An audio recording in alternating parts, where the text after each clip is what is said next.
Cartoons. बहुत समय पहले की बात है। किसी गांव में एक चरवाहा रहता था। वो रोज अपनी भेड़ों को लेकर जंगल के पास के घास के मैदानों में जाता और वहाँ अपनी भेड़ को चरने के लिए छोड़ देता। खुद एक पेड़ के नीचे बैठकर उन पर नजर रखता था। उसकी यही दिनचर्या थी। दिन भर पेड़ के नीचे बैठे बैठे उसका समय बहुत मुश्किल से कटता था। उसे बोरियत महसूस होती थी। वो सोचता कि काश मेरे जीवन में भी कुछ मजा और रोमांच आ जाए। एक दिन भेड़ों को चराते हुए उसे मजाक सूझा और वो जोर जोर से चिल्लाने लगा, भेड़िया आया, भेड़िया आया। वहाँ से कुछ ही दूरी पर खेतों में कुछ किसान काम कर रहे थे। चरवाहे की आवाज सुनकर वो अपना काम छोड़कर उसकी सहायता के लिए दौड़े चले आए। लेकिन जैसे ही वो उसके पास पहुँचे तो देखते हैं कि बालक आराम से पेड़ के नीचे खड़ा है और वहाँ कोई भेड़िया नहीं है।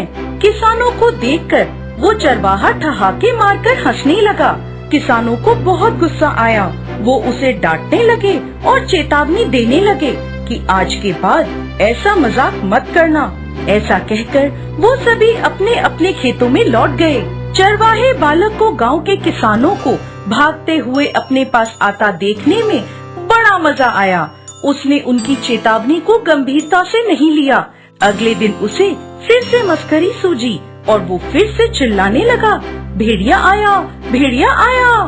खेत में काम कर रहे किसान अनहोनी की आशंका में फिर से दौड़े चले आए, जिन्हें देखकर चरवाहा बालक फिर से जोर जोर से हंसने लगा। किसानों ने उसे डांटते हुए चेतावनी दी, लेकिन उस पर उनकी डांट का कोई असर नहीं हुआ। उसके बाद जब तक वो किसानों को इसी तरह भेड़िया आया, भेड़िया आया कहकर बुलाता रहा, बालक के साथ कोई अनहोनी न हो जाए, ऐसा सोचकर किसान भी आते रहे।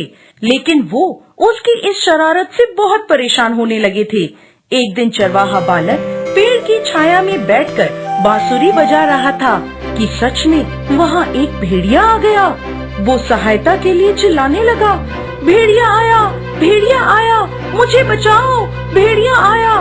लेकिन उसकी शरारतों से तंग आ चुके किसानों ने सोचा कि आज भी ये बालक उन्हें परेशान करने का प्रयास कर रहा है, इसलिए वो उसकी सहायता करने नहीं आए। भेड़िए ने उसकी कई भेड़ें मार दी और साथ ही साथ उस चरवाहे बालक को भी मार दिया। शाम हुई।